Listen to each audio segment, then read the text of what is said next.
The Senate Finance and Appropriations Committee will come to order. The clerk will call the roll.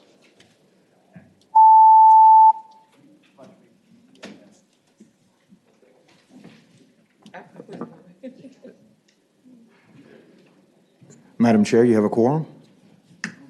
Thank you. Before we start, I'd just like to make a comment about something very unusual that seems to be happening. As you know, it's been the tradition of both the House and the Senate, when we pass a bill, we fund it in our budget. What has happened this time is many of the bills on the House side were passed, but were not accounted for in the budget. That puts us in a very difficult situation. As many of you know, I don't personally care much for the clause, but given what's happened on the House side with them not funding so many of your bills, we will be putting the clause on several of the bills. Okay. I'd like to start with bills that are identical to the Senate bills, and April will go through those. Thank you, Madam Chair. The first bill is House Bill 224, Delegate Coiner's bill. This relates to the filing status for tax returns of certain affiliated corporations. It permits a group of certain affiliated corporations under certain conditions to change the type of corporate income tax return filed to or from combined or consolidated. It's identical to Senate Bill 386, Senator McDougall's bill, which passed the Senate 40 yes, 0 no. Move report. Second. It's been moved and seconded that House Bill 224 be reported. Please record your vote.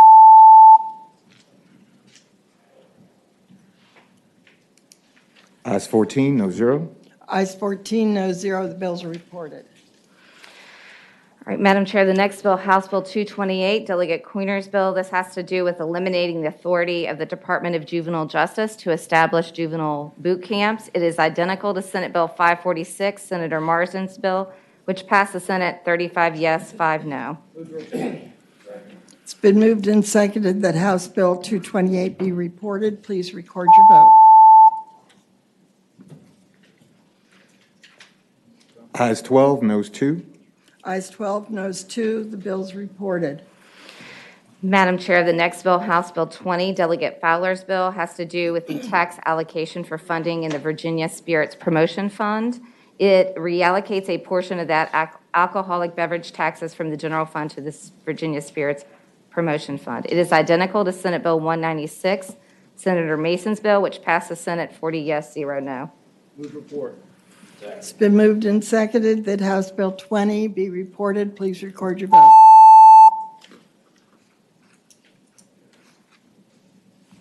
Senator Edwards, how do you vote? Ayes 14, no zero. Ayes 14, no zero. The bill's reported. Madam Chair, the next bill, House Bill 714, Delegate Hayes' bill. This relates to the definitions, enforcement, and abolition of the Consumer Privacy Fund under the Consumer Data Protection Act. It abolishes the Consumer Privacy Fund, which was established pursuant to the Consumer Data Protection Act, but it directs all collections associated with the OAG enforcement actions to be paid to the state treasury under a current revolving fund. It is identical to Senate Bill 534, Senator Marsden's bill, which passed the Senate 38 yes, 1 no. I think I was the one, but I will report. It's been moved and seconded that House Bill 714 be reported. Please record your vote.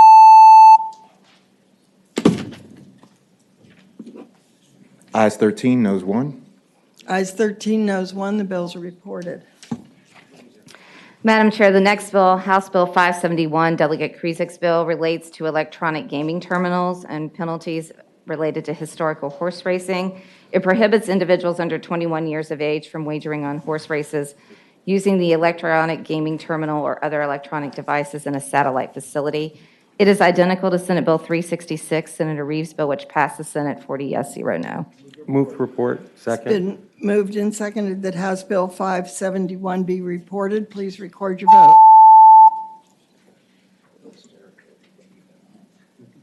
Ayes 14, no zero. Ayes 14, no zero. The bill's reported. Madam Chair, the next bill, House Bill 763, Delegate Krizik's bill related to electronic gaming restrictions to social organizations. It requires manufacturers of charitable electronic gaming equipment to pay a 1.5% audit administration fee. It is now identical to Senate Bill 403, Senator Reeves' bill, which passed the Senate 40 yes, 0 no. Move to report. It's been moved and seconded that House Bill 763 be reported. Please record your vote. Ayes 14, no 0. Ayes 14, no 0. The bill is reported. Madam Chair, the next bill, House Bill 1084, Delegate Leftwich's bill, is related to the limitation of authority on licensing tax. It prohibits a locality from imposing a license tax on a director of a bank or trust company that is subject to the bank franchise tax. It is identical to Senate Bill 385, Senator McDougal's bill, which passed the Senate 39 yes, 0 no. It's been moved and seconded that House Bill 1084 be reported. Please record your vote.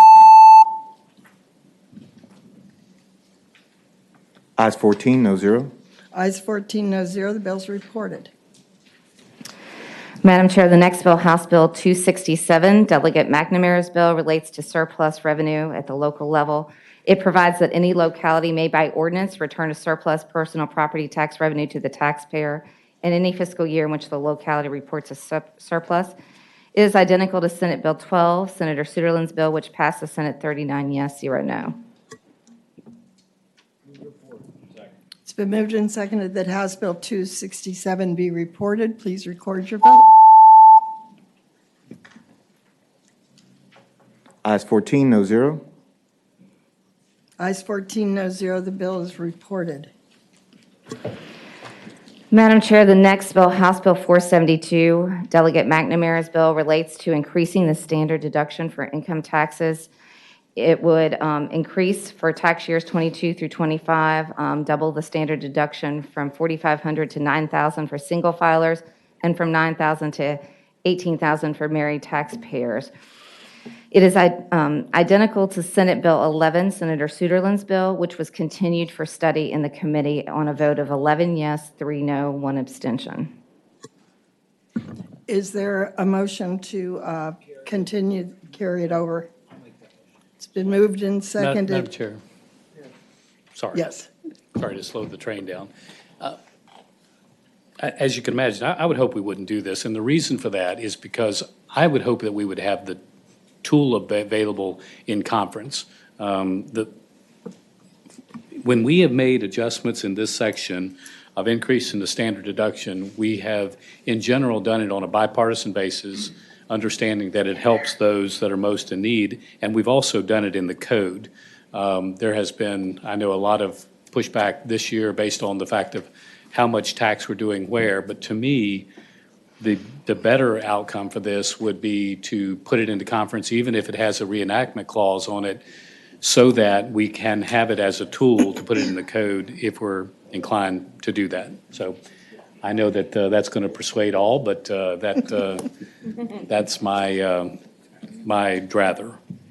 When you look at the revenue impact on this, it's a negative $1.2 billion in fiscal year 23 and a negative $852 million in 24. I think numbers of this magnitude really do need to be studied. Madam Chair. I move the report. Substitute motion, we'll pass it by indefinitely. No, I wanted it carried over and put it in the subcommittee. I'll make a motion if you like. I'll withdraw my motion, Madam Chair. Thank you. Okay. What would be helpful would be a motion to carry the bill over and refer it to the special subcommittee. So moved. Second. Okay, it's been moved and seconded. All in favor of that motion, please record your vote. Opposed, likewise. Ayes 11, noes 3, abstentions 1. Ayes 11, noes 3, abstentions 1. The bill is carried over. Madam Chair, the next bill, House Bill 305, Delegate Ransone's bill. This relates to the appointment of commissioners of elections and memberships of the board. It expands the membership of the State Board of Elections from 5 to 8 members with equal representation given to both political parties. It is identical to Senate Bill 371, Senator Vogel's bill, which passed the Senate 40 yes, 0 no. It's been moved and seconded that House Bill 305 be reported. Please record your vote.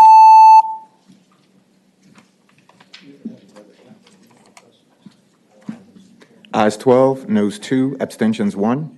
Ayes 12, noes 2, abstention 1. The bill's reported. Madam Chair, the next bill is House Bill 1067, Delegate Scott's bill. This has to do with adding the Fredericksburg Water Treatment Facility to the list of priority projects included in the Enhanced Nutrient Removal Certainty Program established in 2021. It is identical to Senate Bill 355, Senator Stewart's bill, which passed the Senate 39 yes, 0 no.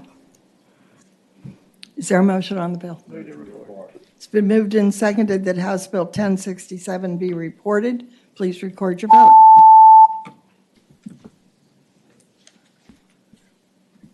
Ayes 14, noes 1. Ayes 14, noes 1. The bill's reported. Madam Chair, the next bill, House Bill 1199, Delegate Ware's bill, relates to remote retail sales of tobacco products tax and imposes that tax on cigars and pipe tobacco sold by a remote retail seller to consumers in the Commonwealth. It is identical to Senate Bill 748, Senator McDougal's bill, which passed the Senate 40 yes, 0 no. Is there a motion on the bill? It's been moved and seconded that House Bill 1199 be reported. Please record your vote. Ayes 15, noes 0. Ayes 15, noes 0. The bill's reported. Madam Chair, the next bill, House Bill 1303, Delegate Williams' bill, relates to parole board member votes under FOIA. The bill provides that individual votes of the parole board members are public records. It is identical to Senate Bill 5, Senator Suderland's bill, which passed the Senate 37 yes, 3 no. Been moved and seconded that House Bill 1303 be reported. Please record your vote. Ayes 12, noes 3. Ayes 12, noes 3. The bill's reported. Just 1 minute.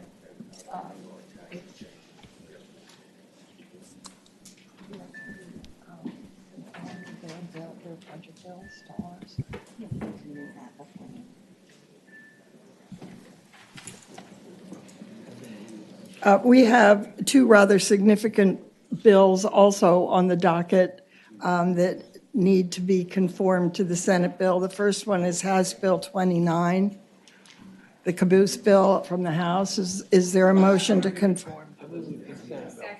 It's been moved and seconded that House Bill 29 be conformed to Senate Bill 29. Please record your vote.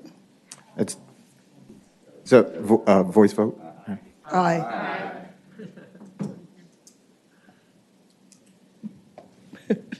Okay, okay. Now Move to we report as amended. need to.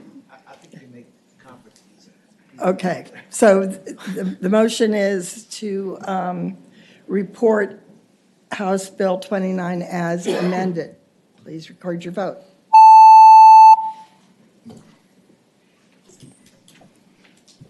Ayes 15, noes 0. Ayes 15, no 0. The bill's conformed. Now, House Bill 30. Madam Chair, Yes. I would move to conform House Bill 30 to the Senate version. There's a motion and a second to conform House Bill 30 to Senate Bill 30. Please indicate yes or no. Voice vote. All in favor, say aye. Aye. Anybody opposed? Okay, it's conformed, and now. Move to report as amended. It's been moved and seconded that House Bill 30 as amended be reported. All in favor, please record your vote.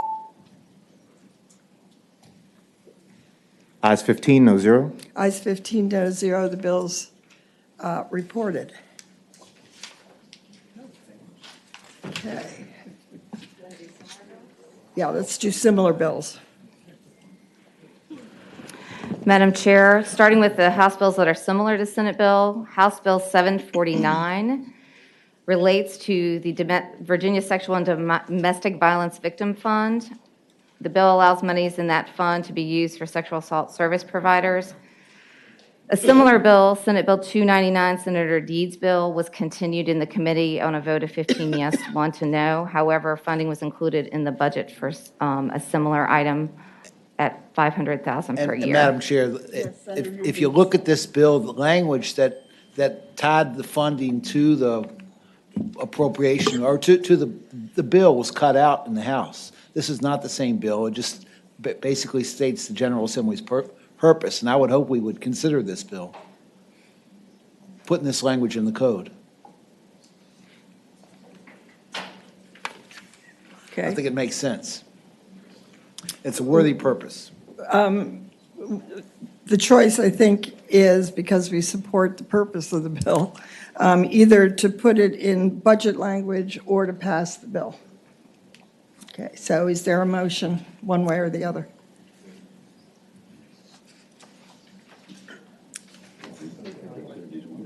Madam, I guess we'll need the clause.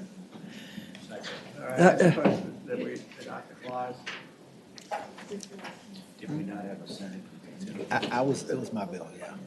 It was carried over. And Oh, okay. It was funded, Okay. but not carried. So we'll Madam strike Chair, that. And the question. motion, yes. The idea is. Senator Hanger? My question was, well, Senator Deeds alluded to the fact that this bill actually includes something that makes his bill a little better, that we wouldn't want to conform. It include, this bill's a little bit better in terms of, I think the concern was in the Senate was that the bill as introduced would tie budget makers' hands. I'm not sure this bill does that.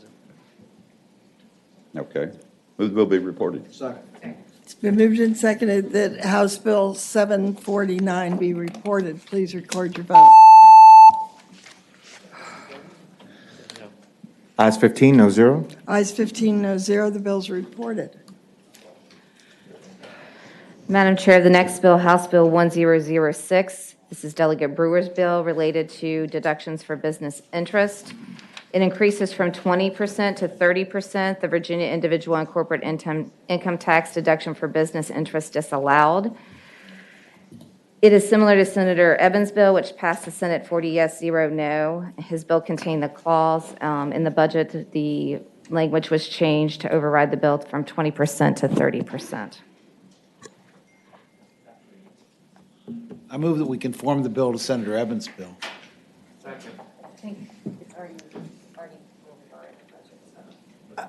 Okay. I'll strike. Okay. So I believe the motion would be to report. I'll move to report. And we had proposed to conform it to Adam's bill. That's the way to do that. Page 3.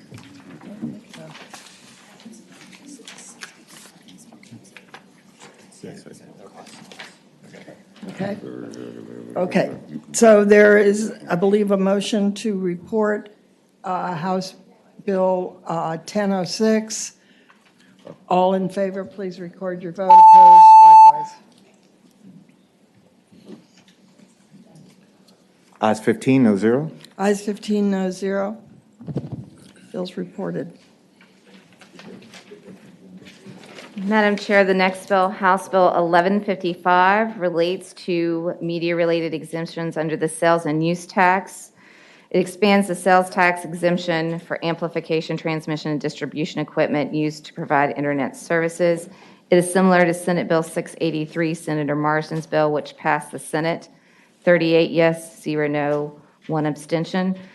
That had the financial contingency clause. However, the House has removed the clause, and I believe that has passed now both House and Senate.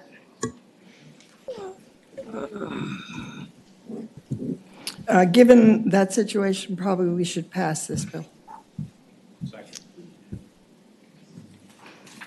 Okay, it's been moved and seconded, thank you, that House Bill 1155 be reported. Please record your vote.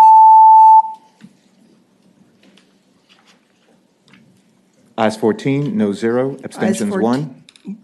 Ayes 14, no 0, abstention 1. Bill is reported. Madam Chair, the next bill, House Bill 319, Delegate Queener's bill, relates to it relates to student literacy and evidence-based literacy instruction, and it requires a number of things. However, it's come to our attention that there was an amendment that I believe now the bills are identical, and it's identical to Senate Bill 616, Senator Lucas' bill, which passed the Senate 40 yes, 0 no. Move to report. It's been moved and seconded that House Bill 319 be reported.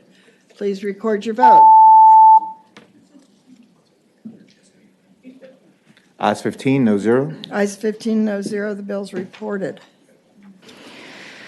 Madam Chair, the next bill, House Bill 892, Delegate Kilgore's bill, relates to the Regional Greenhouse Gas Initiative, or RGGI, and pre-existing contracts. It directs the Department of Environmental Quality to establish a reserve account for the purchase of those allowances by an entity that has a pre-existing contractual arrangement. It is similar to Senate Bill 398, Senator McDougal's bill, which was passed by indefinitely in the committee on a vote of 11 yes, 5 no. Second. It's been. The motion is to report the bill. Right. All in favor vote aye. Opposed, no.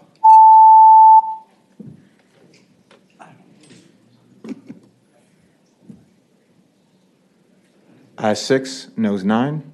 Ayes 6, noes 9. The motion fails, and the primary motion. It's PBI. Not that steak. It's been moved and seconded that House Bill 892 be PBI'd. Please record your vote.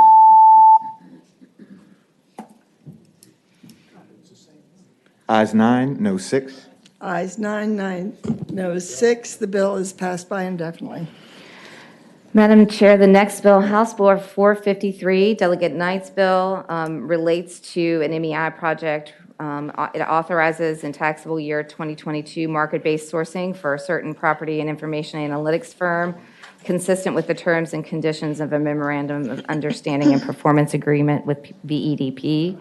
The recommendation was to conform the bill to the House substitute of Senate Bill 346, Senator Barker's bill, which passed the Senate 40 yes, 0 no, but that reflects the correct terms on the MEI-approved job creation and capital investments. Is there a motion to conform House Bill 453 to Move that? to conform to Senate Bill 346. 46. Okay, and that's a second, okay. All in favor, record your vote aye. Opposed? None of this, just voice. Conform, okay. All in favor of conforming, say aye. Aye. Aye, any opposed? Okay. It's been moved and seconded that House Bill 453 be reported as conformed. Please record your vote. Ayes 15, no 0. Ayes 15, noes 0. The bill's reported. Madam Chair, the next bill, House Bill 1353, Delegate Knight's bill, relates to the Virginia Football Stadium Authority. It's similar to Senate Bill 727, Senator Saslaw's bill, that passed the Senate 32 yes, 8 no. There's some differences related to the dedication of corporate personal income and pass-through entity tax revenues. The recommendation was that the committee conform the bill to Senate Bill 727, Senator Saslaw's bill. Yeah, Madam Chairman, I talked with Senator Knight, Sisler. and we agreed he'd conform my bill to his, and I would conform his to mine, and we would deal with it in conference. So I would second the motion to conform it. Okay, all in favor of conforming, Thanks. please say aye. Aye. Aye. Any opposed? Okay, it's conformed. It's been moved and seconded. The bill be reported. Please record your vote.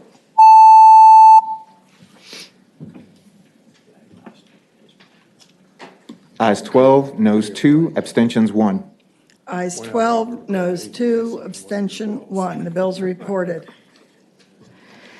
Madam Chair, the next bill, House Bill 1128, Delegate McGuire's bill, relates to a military benefits subtraction or income tax subtraction. You may remember that the Senate bill was a slower phase-in, starting with 5,000 and moving up from there to 20, I believe, 5,000, 10,000, then 20,000 in 2025 and thereafter.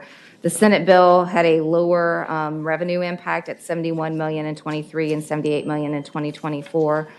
This bill, while similar, was similar to Senator Reed's original version, which has a much greater price tag. The recommendation was to conform it to Senate Bill 528, Senator Reed's bill, as it passed the Senate on a vote of 40 yes, 0 no. I move we conform the bill. Second. It's been moved and seconded that House Bill 1128 be conformed to Senate Bill 528. All in favor of conforming, please say aye. Aye. Police and firemen. Any opposed? You want to explain that to me? It's been moved and seconded the bill be reported. All in favor, record your vote. Opposed? Likewise. They get their benefit, they can retire. Ayes 15, no 0. Ayes 15, noes What the 0. hell do we need to give Bill's them anything reported. else?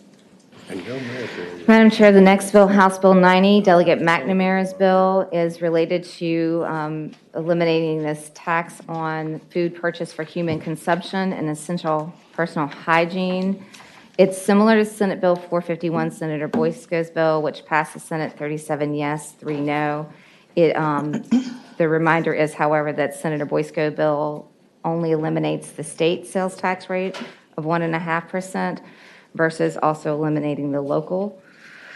The recommendation was that the committee may wish to conform the bill to Senate Bill 451. It's been moved and seconded that House Bill 90 be conformed to Senate Bill 451. All in favor of conforming, say aye. Aye. Aye. Opposed? Move to report the bill. It's been moved and seconded that House Bill 90 be reported. All in favor, vote aye. Opposed, nay.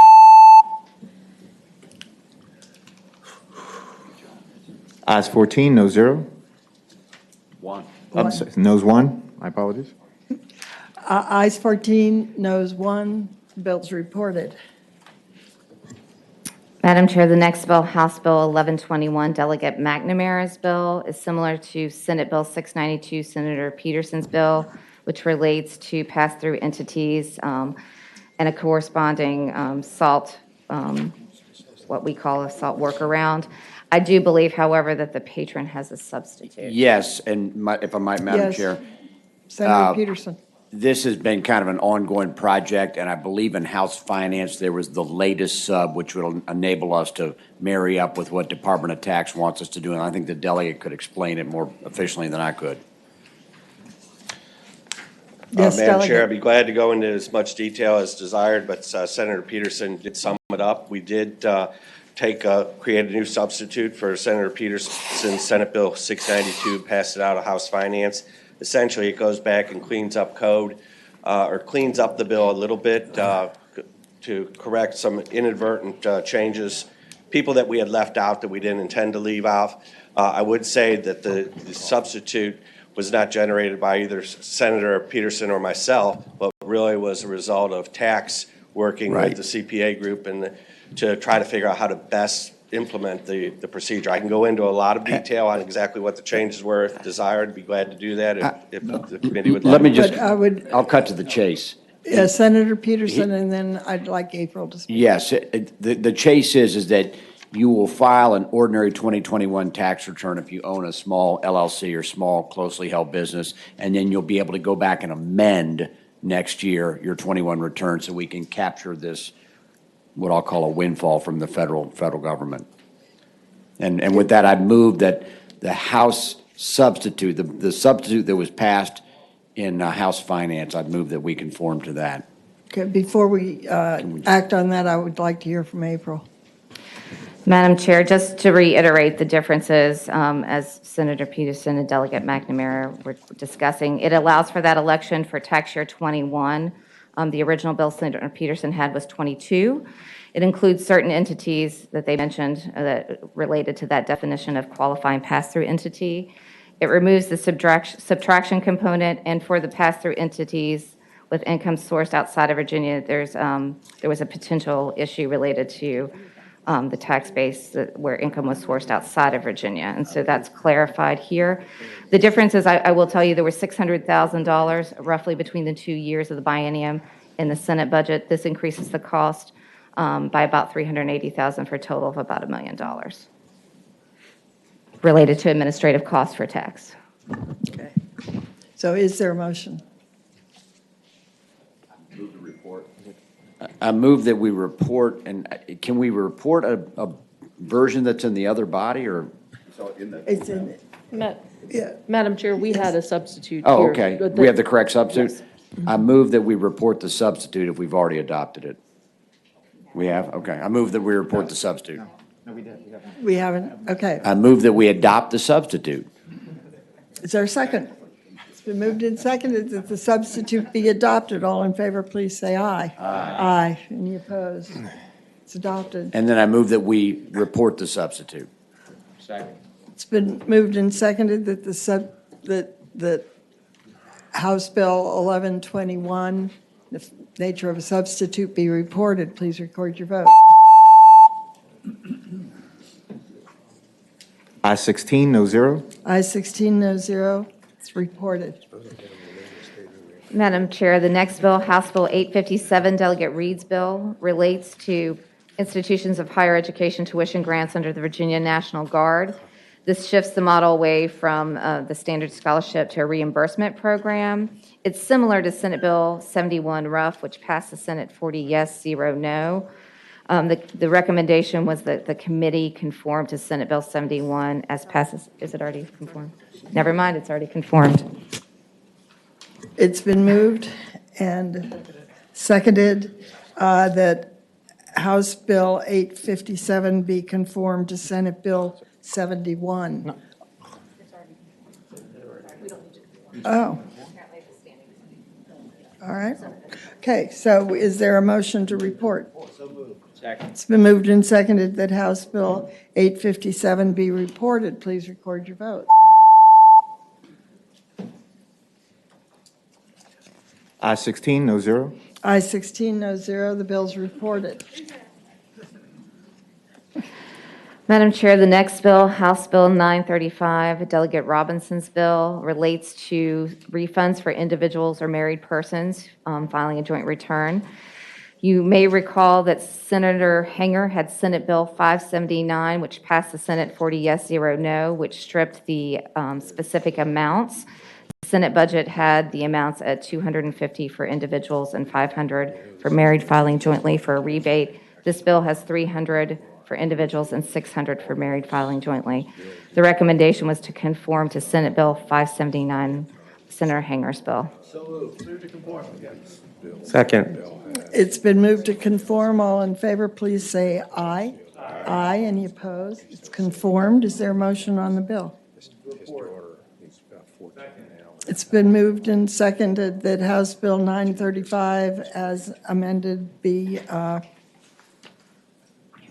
Reported. reported. Thank you. All in favor, vote aye. Opposed, no. I-16, no zero. I-16, no zero. The bill's reported.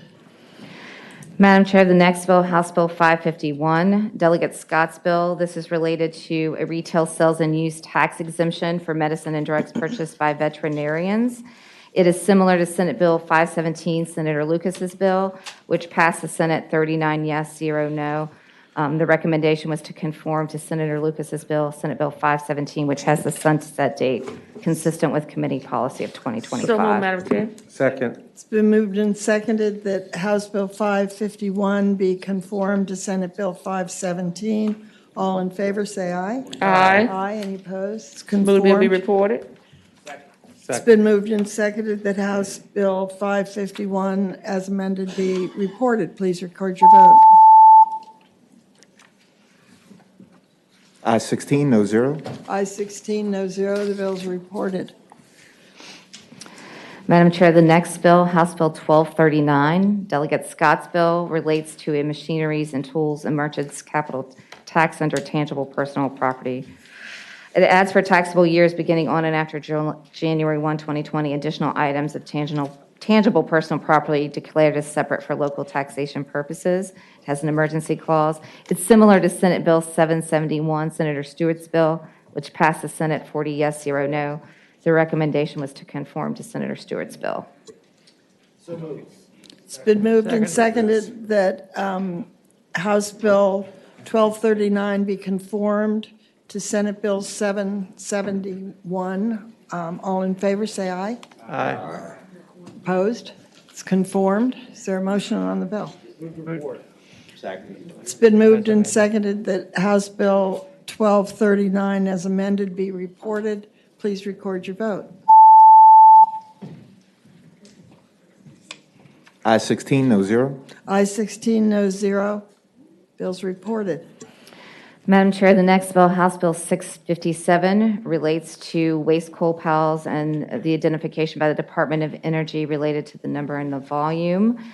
It is similar to Senate Bill 120, Senator Hackworth's bill, which passed the Senate 40 yes, 0 no. However, the staff recommendation was based on some clarifications in the current bill, that bill be reported.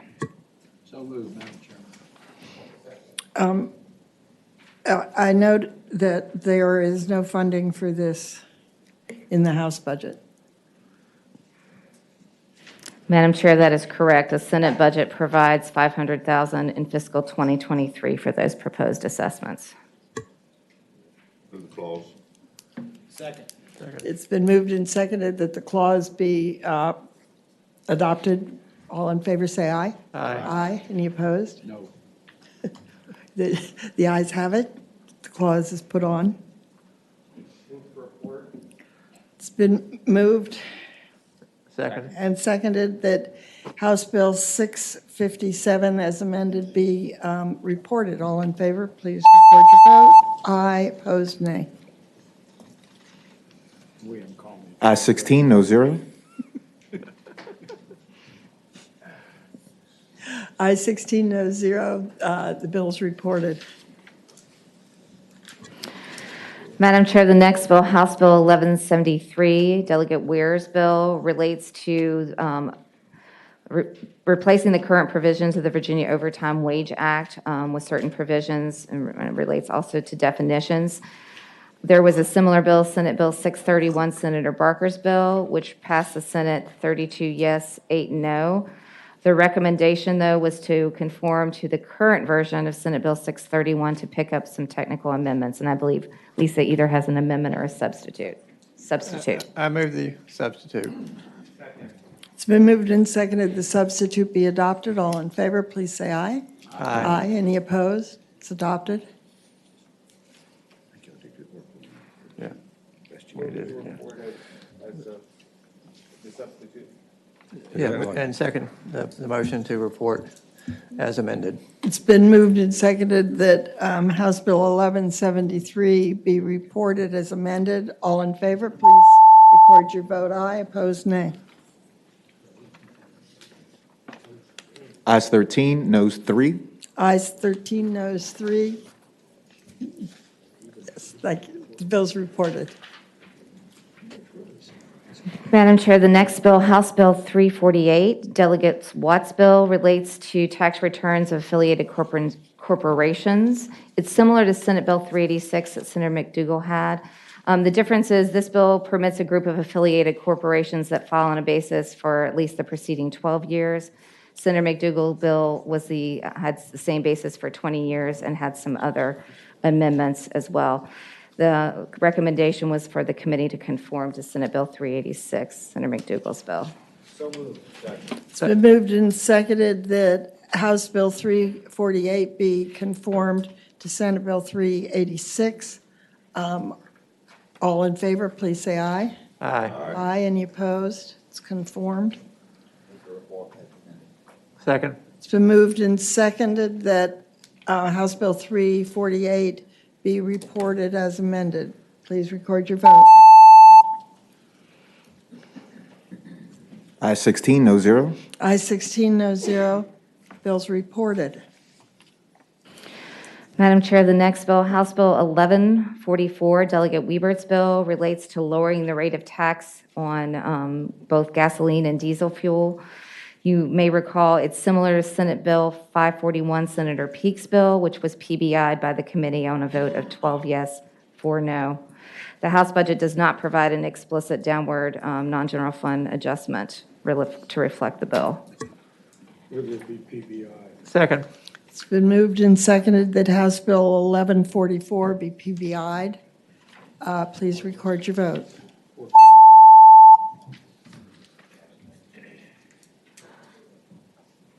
Ayes 12, noes 4. Ayes 12, noes 4. The bill is PBI'd. Madam Chair, I believe that completes the similar bills, and you have several other bills on the HHR subcommittee report. Okay, if we could have the HHR subcommittee report. Right. Thank you, Madam Chair. Quite a number of bills in the HHR subcommittee report, and I would just observe that all of these bills had been vetted in the original committee of introduction and had good merit. So we ended up reporting all of this slate of bills. I think there are about 16 of them. But we had the issue that you referred to as you began the meeting, where a number of them, there was not an allocation of funds coming from the House. So we're going to have, obviously, resource issues as we enter conference in terms of whether or not we can support all these good ideas that we're going to advance today with the clause. So with that, Madam Chair, House Bill 229, Delegate Coiner, we've determined it did not have a fiscal impact, and it directs the Department of Health to collect and analyze data on how demographics and social determinants of health impact the health of Virginians. The subcommittee unanimously recommended reporting, and I so move. Second. It's been moved and seconded that House Bill 229 be reported. Please record your vote. I-16, no zero. I-16, no zero. The bill's reported. Thank you, Madam Chair. House Bill 50, Delegate Ferris, infant relinquishment funds. It requires the Department of Social Services to establish a hotline to make information available, a 24-hour hotline, public awareness campaign relative to safe haven laws for infants. There is a fiscal impact, and I would move that we add the contingency clause. It's been moved and seconded that the clause be added to the bill. All in favor, say aye. Aye. Aye. Any opposed? With that, Madam Chair, the subcommittee recommends reporting. I so move. It's been moved and seconded. The bill is amended be reported. Please record your vote. I-16, no zero. I-16, no zero. The bill's reported. Thank you, Madam Chair. House Bill 717, Delegate Fillicorn. It provides that an unaccompanied homeless youth aged 14 or older be deemed an adult for purpose of consenting to housing services. It arrived with a fiscal impact. There is a substitute that removes the fiscal impact. I would move the adoption of the substitute. It's been moved and seconded the substitute be adopted. All in favor, say aye. Aye. Any opposed? It's adopted. With that, the subcommittee recommends reporting, and I so move. It's been moved and seconded that House Bill 717 is amended be reported. Please record your vote.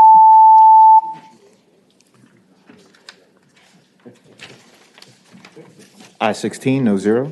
I-16, no zero. The bill's reported.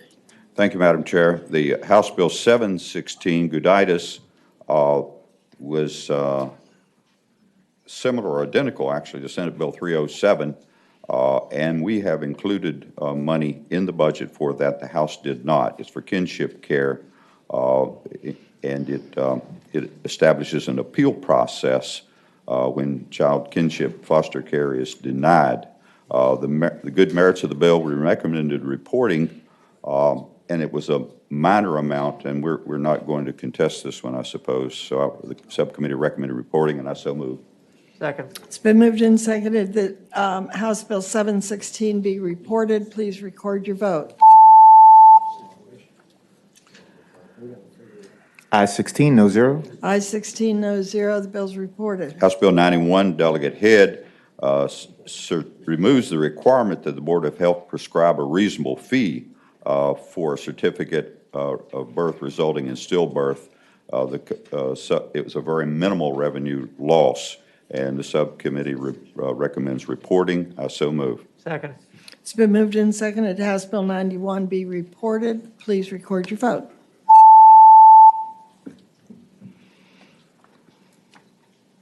Ayes 16, no zero. Ayes 16, no zero, the bill's reported. House Bill 484, Delegate Helmer, it was an initiative for the review program exemption for post-secondary students. It provides some exemptions for recipients of TANF who are enrolled full-time in an accredited public institution. We recommend, because of fiscal impact, that the clause be adopted, and I move the clause. Second. It's been moved and seconded that the clause be added to House Bill 484. All in favor, say aye. Aye. Any opposed? Clause is added. With that, the recommendation is to report, and I so move. Second. It's been moved and seconded that House Bill 484 be reported. Please record your vote.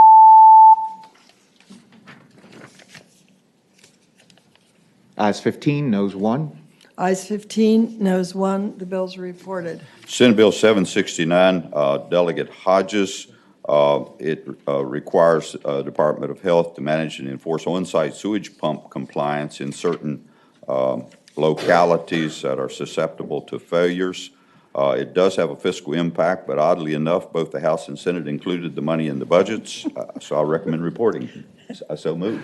Second. It's been moved and seconded that House Bill 769 be reported. Please record your vote.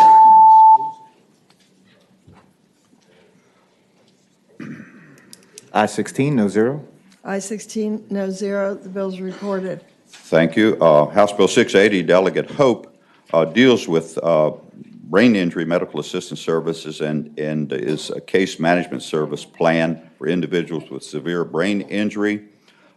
It does have a significant fiscal impact. I would also share that the Senate budget includes language to apply for Medicaid waiver for brain injuries, which we perhaps will pursue both, but we need to adopt the clause on this, and I so move. Second. It's been moved and seconded that the clause be added to House Bill 680. All in favor, say aye. Aye. Any opposed? Clause is added. With that, the subcommittee recommends reporting, and I so move. Second. It's been moved and seconded that House Bill 680 be reported. Please record your vote. Ayes 16, no zero. Ayes 16, no zero. The bill is reported. Thank you, Madam Chair. House Bill 431, Delegate Murphy, deals with qualified health plans and state mandated health benefits. It does have a fiscal impact, which I think has become more clear as the bills move forward. It's identical to Senate Bill 449, Boysko, but I would move that we add the clause. It's been moved Second. and seconded that the clause be added to House Bill 431. All in favor, say aye. Aye. Any opposed? Clause added. With that, the subcommittee recommends reporting, and I so move. Second. It's been moved and seconded that House Bill 431 as amended be reported. Please record your vote. I agree. Senator Sasla, how do you vote?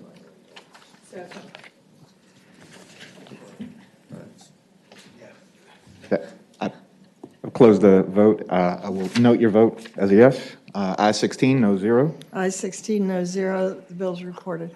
Thank you, Madam Chair. House Bill 919, Delegate Orrock, requires the Board of Health to review the recommendation of any work group convened by the Commissioner to study contaminants in public drinking water and adopt and recommend, or at least recommend adopting regulations establishing contaminant levels.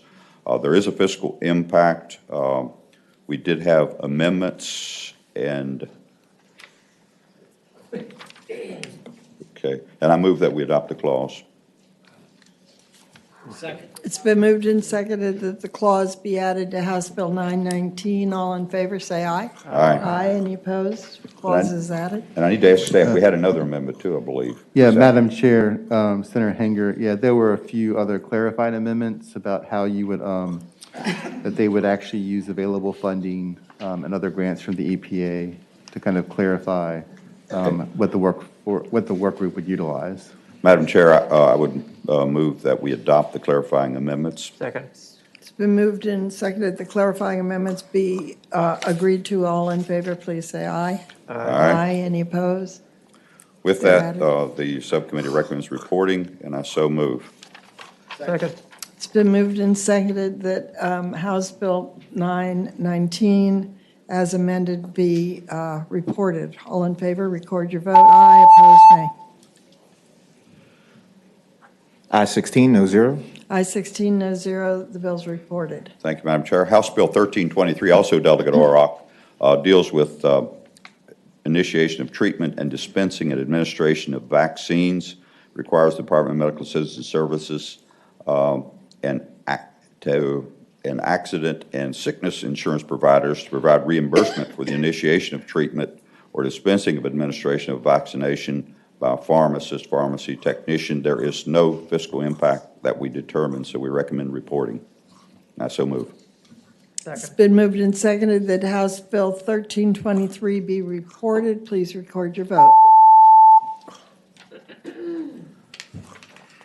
I-16, no zero. I-16, no zero. The bill's reported. Thank you, Madam Chair. House Bill 1046, Delegate Scott, deals with over-the-counter medications and directs DMAS to study options for developing a plan to implement a process by which Medicaid recipients receive payments in the form of a voucher or electronic benefit transfer card that they can use to purchase these medications. There is a cost not included in the House. Wait a minute, the House budget includes funding for this one. This is new to us, and we don't include, so I would recommend that we add the clause and so move. It's been moved and seconded that the clause be added to House Bill 1046. All in favor, say aye. Aye. Opposed? It's added. Then, with that, Madam Chair, we recommend reporting, and I so move. It's been moved and seconded that House Bill 1046 as amended be reported. Please record your vote.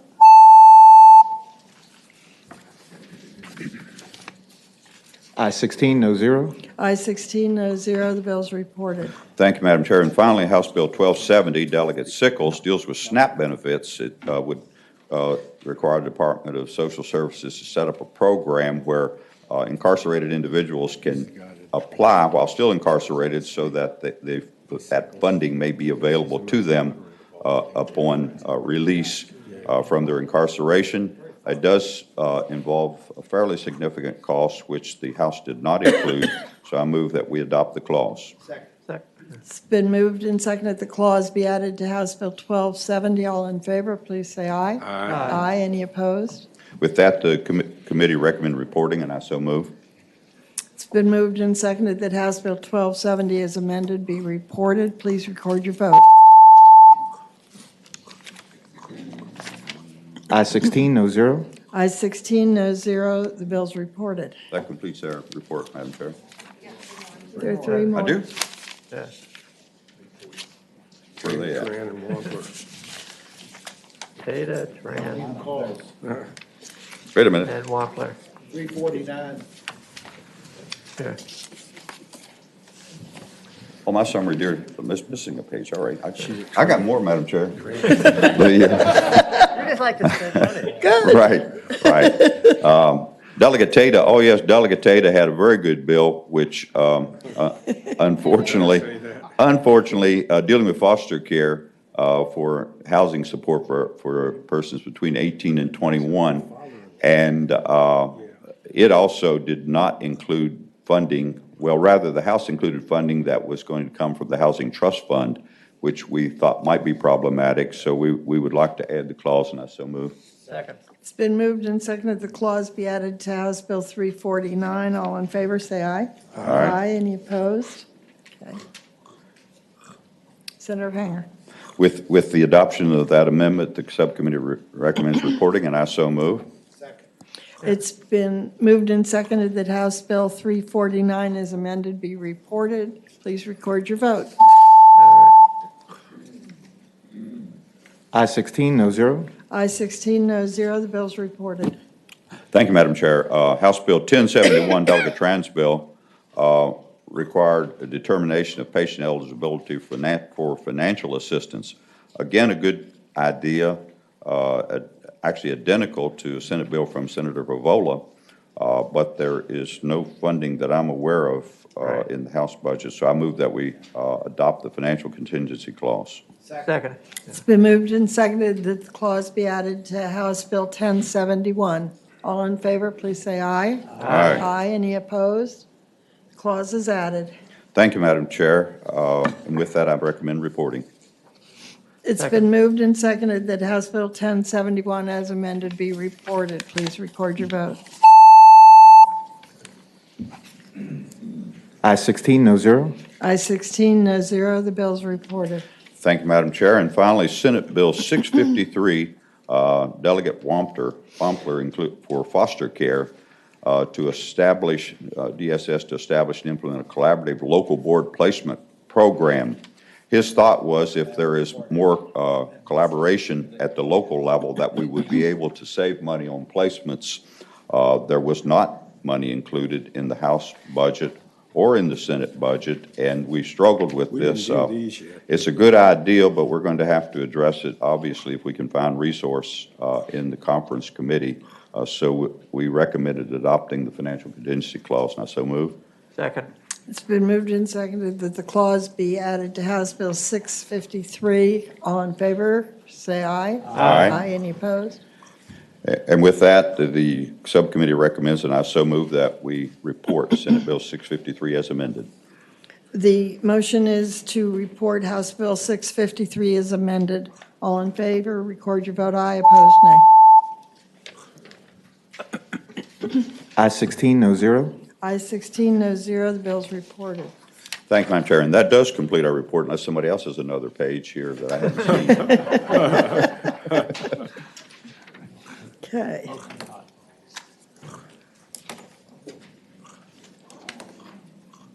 Okay, next up, we have tax-related bills. April? Madam Chair, these are bills that we did not have in the Senate, so you may want the patrons to address them, but the first one is Delegate Adams' bill, House Bill 1319. Delegate Adams. Thank you, Madam Chair and members of the committee. House Bill 1319 provides for a non-refundable income tax credit through 2026 for expenses that a taxpayer would incur to implement the beneficial hardwood management practices in conjunction with the recently enacted hardwood management initiative that was passed. I introduced this legislation following the recommendation of a constituent who commented on the fact that when timber is harvested and trees are replanted, we have an abundance of pine, but there's little incentive for a landowner to plant hardwoods because it takes several generations to actually recover on that investment, whereas in a matter of 20 years or less, you can recover on pine. Madam Chair, to put that in layman's language, it takes 15 to 18 years, your pine plantation will pay off. It takes guts to plant white oaks because it takes 30, 40, 50 years to produce marketable timber. Thank you. Yes. Thank you, Senator Deeds. That's correct.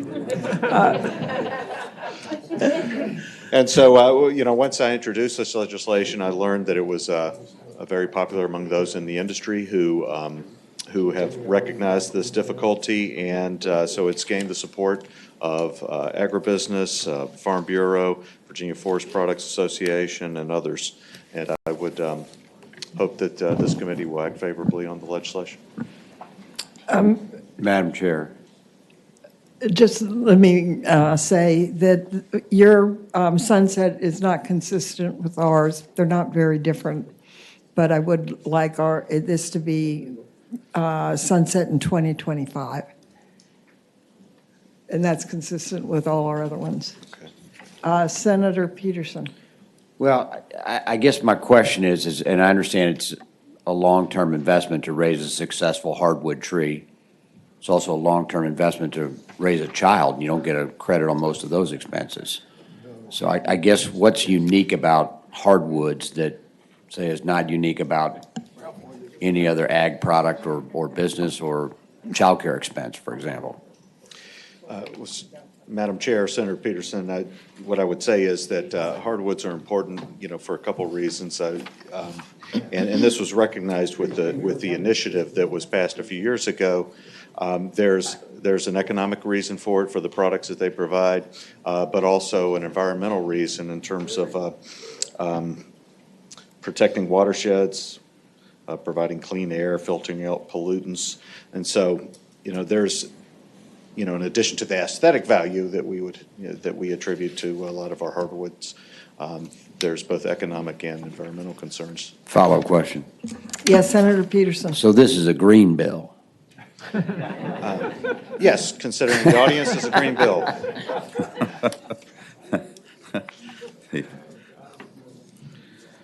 Okay, is there a motion to adopt the sunset that we're accustomed to? So moved. Second. It's been moved and seconded to amend the bill to have the sunset in 2025. All in favor, please say aye. Aye. Any opposed? Okay. Madam Chair? I hear someone, Well, Senator Evan. I was just going to ask if it needed the clause because it wasn't in the House budget, or did I miss that part of the discussion? Madam Chair, I I would think move the it does. clause. I wouldn't ask if we need it. I think we need it, so I'm going to move it. Second. It's been moved and seconded that the clause be added to House Bill 1319. All in favor, please say aye. Aye. Any opposed? Madam One Chair? no. The clause is added. Yes, Senator Hanger. Just a comment on the initiative. I think it's a good initiative because of the need for hardwoods. We're raising a lot of pine, but not hardwoods. But there's also another angle, if we want to be green, that this could be tied in with as this moves along. It's carbon sequestration. There is the ability, and we've got a couple pilot programs going on in the state, in a couple of the counties, where if you basically put these credits together, they are marketable. And so I think that could also be tied in with this initiative where you could capture carbon sequestration credits for raising hardwood trees. Thank you. Move to report as amended. It's been moved and seconded that House Bill 1319 be reported as amended. Please record your vote.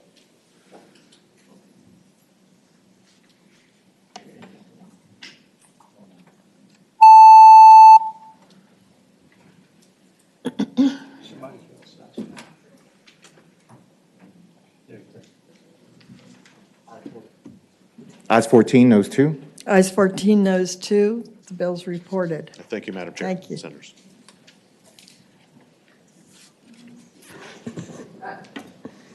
Madam Chair, the next bill, House Bill 222, Delegate Coiner's bill, relates to installment agreements for the payment of taxes.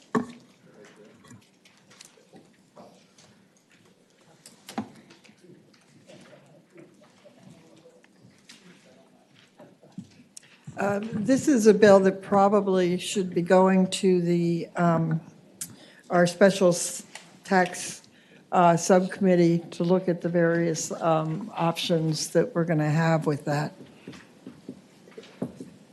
So it would be carried over and referred to the tax study committee.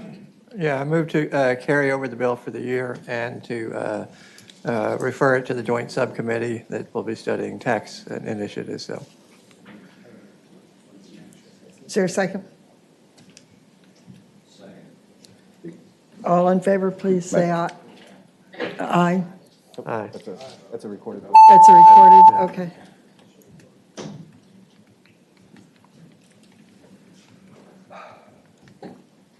Ayes 12, noes 3, abstentions 1. Ayes 12, noes 3, abstention 1. The bill is carried over and referred to the tax study committee. Thank you.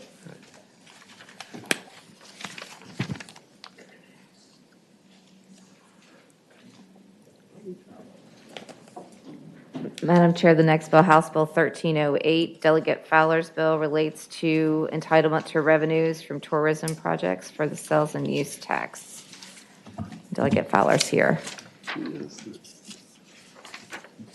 Delegate Fowler, do you want to speak to it? Thank you, Madam Chairman. House Bill 1308 is not a new concept to this committee, and it's a concept which is unanimously been supported both times it's been here. The bill originally created in 2011, the Tourism Development Financing Program provides an incentive tool to the state to support the development of new tourism projects. As originally passed, the law provided a rebate of 1% of the state sales tax from eligible tourism projects to fill a financial gap in developing those projects.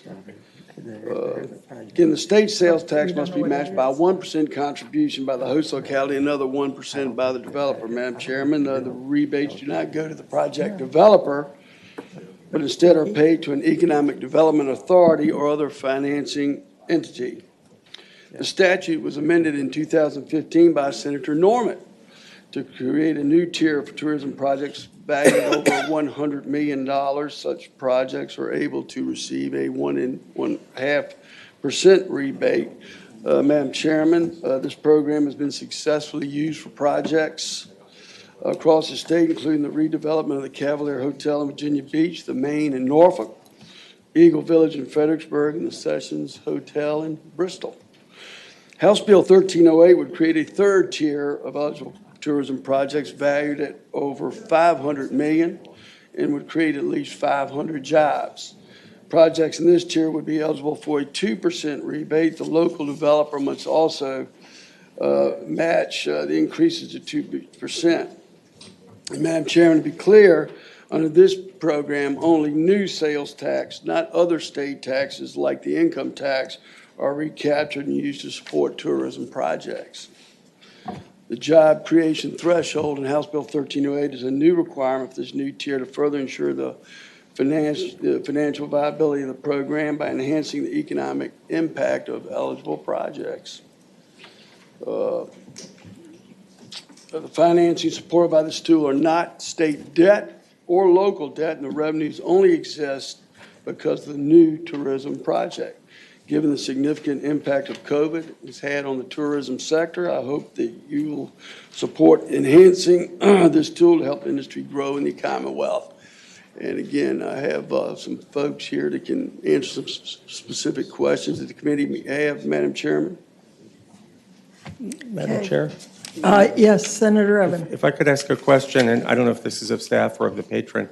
If we were to pass this, if we were to also pass the Stadium Authority, which I would assume would be a major new tourist attraction with the hotel and the whole district surrounding it, would they be eligible for this or would they not be eligible for this, in addition to the Stadium Authority? Madam Chair, Senator Evan, we believe that these two things are independent and that the Stadium Authority would not be able to take advantage of this. Okay, thank you. Delegate Fowler, this is intriguing. What major tourism project are you looking at? Well, there is a group, and I can invite Chris Lloyd to come up. We have folks who are interested in the development in Spotsylvania County. And anyway, Chris? Please. Madam Chairman, members of the committee, Chris Lloyd from Guarwoods Consulting on behalf of Kalahari Resorts, which you may have heard of. It's similar to Great Wolf Lodge, although a lot bigger. There's only 4 of these in the country, and they are on the verge of announcing their zoning case to build a 5th project in Virginia. It would be about a $700 million project, 700 jobs if they proceed with the project. As you can imagine, as Delegate Fowler said, it's very hard to finance tourism projects right now, and this would be very helpful to making that project happen. Thank you, Madam Chair. Thank you. I was just curious what we were talking about. Madam Chair? Yes, Senator Barker. Madam Chair, could you, Chris, could you come back up? Is the project viable at the 2% level, but not at the 1.5% level, which is what otherwise would be available through the project? Sure. Madam Chairman and members of the committee, Senator Barker, It's in talking to the banks that would be the consortium that would help put together the equity for this, the 2% makes it much more bankable. Meaning that, again, when you have a project at $700 million, the gap is so big in order to finance the project that going to the 2% makes it, again, a much larger project. When they originally started, Madam Chairman, to talk to Spotsylvania County and others about the state, about the project, they were thinking it would be about a 600-room project. But then as we started thinking about the legislation, that allows it to be more bankable. And if you had the legislation passed, then they think that they would be a much larger project, which is now approaching 1,000 rooms and $700 million. So again, it makes it not only larger, but also more bankable. And follow-up question? Yes. What impact would this have upon the state revenues once the project was fully in place there at the 2% compared to the 1.5%? Sure. Madam Chairman and members of the committee, we've run some models based on that. We expect if the project was to proceed, and again, I'm only speaking to this specific project, which wouldn't be completed in construction until 2025 or 2026. They believe that if their projections with regards to the development of the project went forward, it would be about $800,000 per year and be starting in 2026. But also note, and Delegate Fowler added this, that unlike the existing program, which has no job creation requirement, this bill does require a job creation requirement of 500 jobs. So while the state is giving up a slightly larger portion of the sales tax under this bill, you do capture all the personal and corporate income taxes generated from the project. So it does increase the capture that the state's getting as opposed to other tourism projects. Senator Hanger. Thank you, Madam Chair. I had the opportunity to meet with some of the principals with Delegate Fowler on this particular bill. And it seems to me the 500 jobs is a big deal. What we may want to do, as Senator Barker suggested, is amend the bill to 1.5%. He can reject that, put it in conference, and go over this thoroughly in conference. Maybe even having a quick meeting of the MEI Commission to make a recommendation on it while we're still here. In order to make sure this is workable. So I would move that we change the allowance to 1.5% in accordance.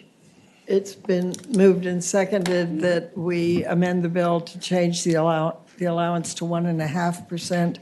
All in favor of that motion, please say aye. Aye. Any opposed?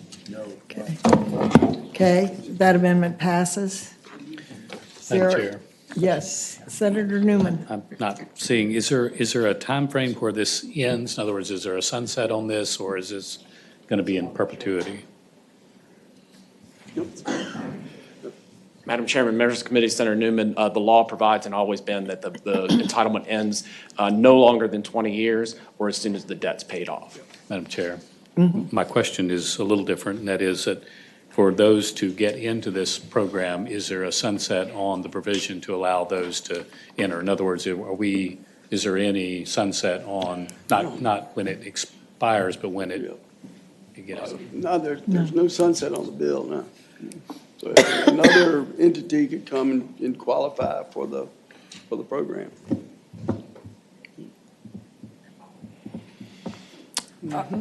Further questions? Is there a motion? Yeah. It's been moved and seconded the bill be reported as amended. Please record your vote.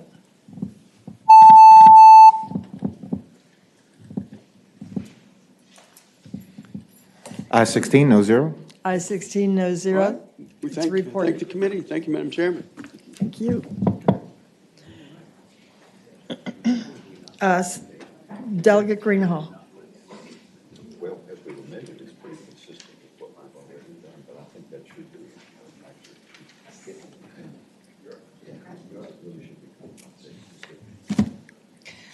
Okay, thank you, Madam Chair. So first, I'd like you to know the fiscal impact has been engrossed into the House budget. And House Bill 103 has strong bipartisan support. It passed the House 88-11. In this bill, eligible educator means any individual who serves as a teacher, instructor, student counselor, principal, special needs personnel, or a student aide who is serving Virginia students in public or private primary and secondary schools. And qualifying expenses means 100% of the amount paid by the eligible educator during the taxable year for the purchase of books, supplies, computer equipment, and other educational and teaching equipment and supplementary materials that are used directly in that individual service to the students as an educator. Many teachers routinely spend their own money for students. An annual survey of over 5,000 public, private, and charter school teachers showed that in 2015, educators averaged $600 per teacher, and that's increased every year. In 2021, it was an average of $750 out of pocket spent by our teachers. So we already have a federal tax deduction for teachers that allows them to take a deduction up to $250 for non-reimbursed out-of-pocket expenses.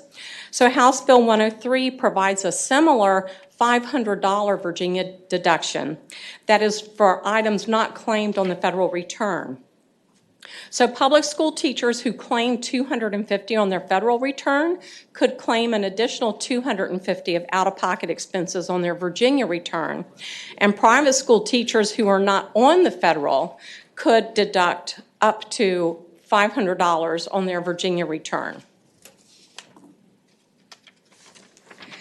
So just please remember, this is not a credit, so there are no government dollars going to any of the educators. It's simply a deduction from their taxable income, and it simply allows all of our educators who are with their qualified expenses to keep a little more of their money. So I hope you will vote yes for House Bill 103 to support the educators in Virginia. Thank you, Madam Chair. Are there questions? Yes.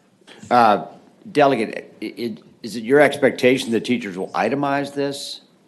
It should be an above the line, so you wouldn't have to itemize deductions. That's how it is on federal return. So further question, I assume it's a self-reporting. You basically say, on my honor, I spent $500 on school supplies.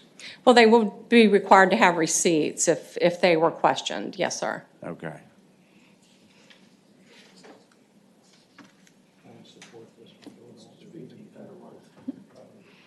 This has a significant cost.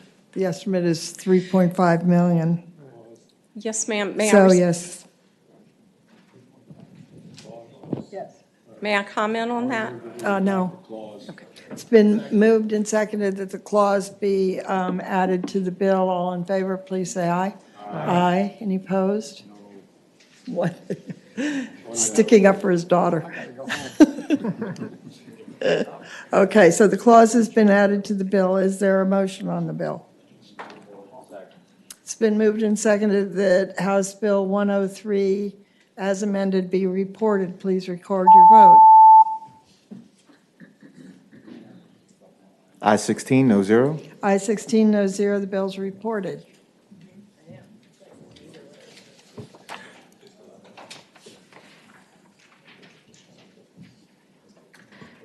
Madam Chair, the next is House Bill 695, Delegate Keem's bill related to the worker training tax credit.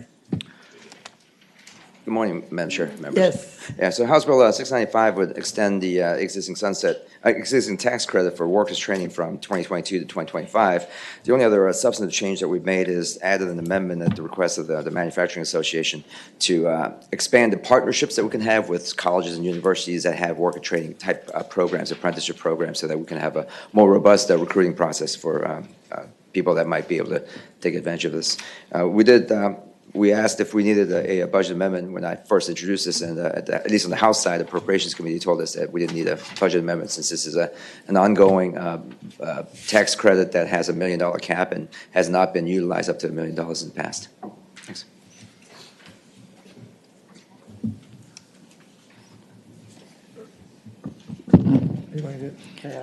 What? April. Yeah, April. Madam Chair, we're trying to confirm where it has if it has a cap. I think the concern was, there was no concern about extending the sunset because you knew that the revenue impact was included in the introduced budget since it was an expiring credit. I think the concern was the expansion and whether that was accounted for, and Lisa's trying to confirm. I don't think we realize there's a cap on that. Sure, Madam Chair, and just to explain that, if you want to take a look at There's no page 2 of your FIS, on the very top, it says, assuming that a $200,000 revenue loss as a result of existing credits based on historical data, therefore any expansion of eligible criteria would not have a revenue impact in excess of $800,000 because it would be $1 million cap. Okay. Oh, good, tax. Sorry. Hi, Madam Chair. Kristen Collins from the Department of Taxation. Delegate Keem is correct. There is currently a $1 million cap on the credit, and currently about $200,000 is being utilized.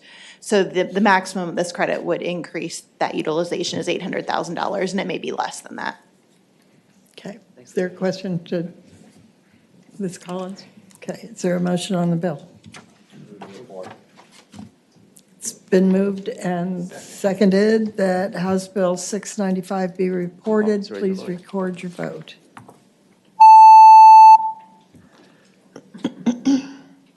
I-16, no zero. I-16, Thank you, no Madam- zero. The bill is reported. Thank you, members. April.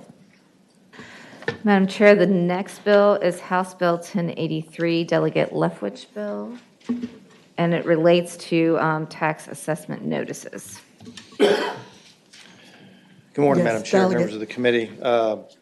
House Bill 1083 simply requires the Department of Taxation to provide with a notice of assessment the reasons for the assessment or why additional tax is being demanded by the department. Now they just send out a notice saying you owe $1,000 and there's no explanation given to the taxpayer. This, I think, would help streamline resolution of these matters. If you notice under the current code, taxes, penalties, and interest are assessed 30 days after that notice goes out, and the taxpayer is left not knowing exactly why it's owed, being forced to pay a bill before knowing exactly what it's for. The House put a delayed enactment clause on it, January 2023, basically because I think of testimony by the department saying we need a little time to prepare and get ready for that change. Otherwise, I don't think there's any objection to the bill. Okay. But the delayed implementation is currently in the bill. Yeah, that was an That's right. amendment placed on Okay. the by the House. Okay, thank you. And certainly no Are there objection. any questions? Is there a motion on the bill? It's been moved and seconded that House Bill 1083 be reported. Please record your vote.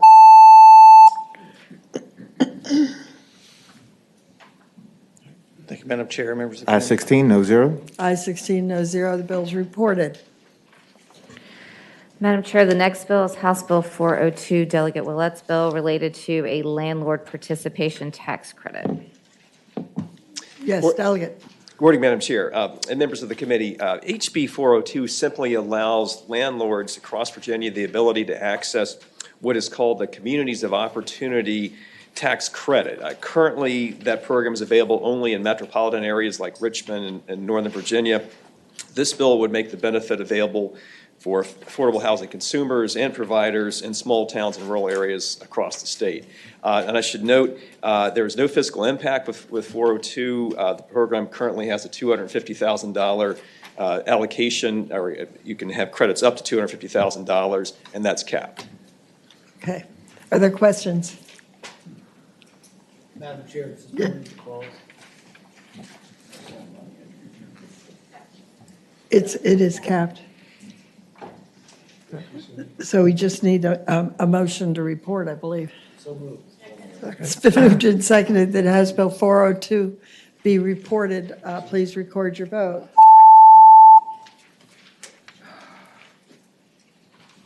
I-16, no zero.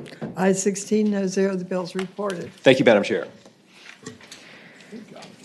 Here we go. Madam Chair, that completes the docket. I thought we'd be here till noon. This is great. Thank you. The committee will rise.